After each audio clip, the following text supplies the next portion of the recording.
24 मार्च 2024 रोजी चंदननगर पोलीस स्टेशनकडील तपास पथकाचे प्रभारी अधिकारी पोलीस उपनिरीक्षक तानाजी शेगर, पोलीस हवालदार नाणेकर, पोलीस शिपाई कदम, पोलीस शिपाई कोदरे, पोलीस शिपाई जाधव आणि पोलीस शिपाई शिंदे हे पोलीस स्टेशन हद्दीमध्ये पेट्रोलिंग करीत असताना पोलीस अंमलदार विकास कदम आणि पोलीस अंमलदार श्रीकांत कोदरे यांना त्यांच्या गोपनीय बातमीदारामार्फत बातमी मिळाली की येरवडा पोलीस स्टेशन रेकॉर्डवरील तडीपार इसम आदिल सय्यद हा जुना मुंडवा रोड लाल माती ग्राउंड वडगावशेरी येथे येणार असल्याबाबत खात्रीशीर बातमी मिळाली। खात्रीशीर माहिती मिळाल्याने वरील ठिकाणी तपास पथकातील टीम रवाना झाली आणि सापळा रचून थांबले असताना सदर ठिकाणी काही वेळाने बातमीप्रमाणे एक इसम आला। त्यास पोलीस स्टाफच्या मदतीने ताब्यात घेऊन त्याचे नाव पत्ता विचारला। त्याने त्याचे नाव आणि पत्ता आदिल इफ्तेकार सय्यद वय 23 राहणार संत हॉस्पिटल जवळ वडगावशेरी शेवटचा बस स्टॉप शीतळादेवी मंदिराजवळ वडगावशेरी पुणे असे असल्याचे सांगितले। त्याच्या अभिलेखावर पाहणी केली तेव्हा तो पोलीस उपायुक्त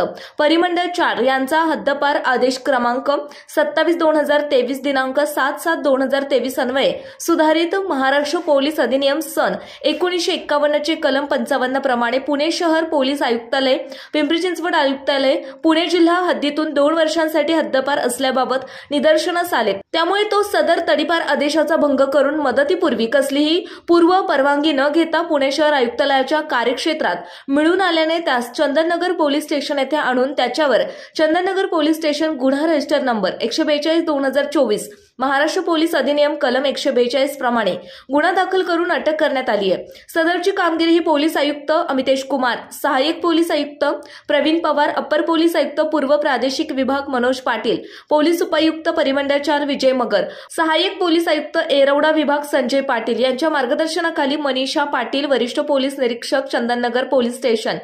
पोलीस निरीक्षक गुन्हे पंडित रेजितवाड, तपास पथक प्रभारी अधिकारी पोलीस उपनिरीक्षक तानाजी शेगर,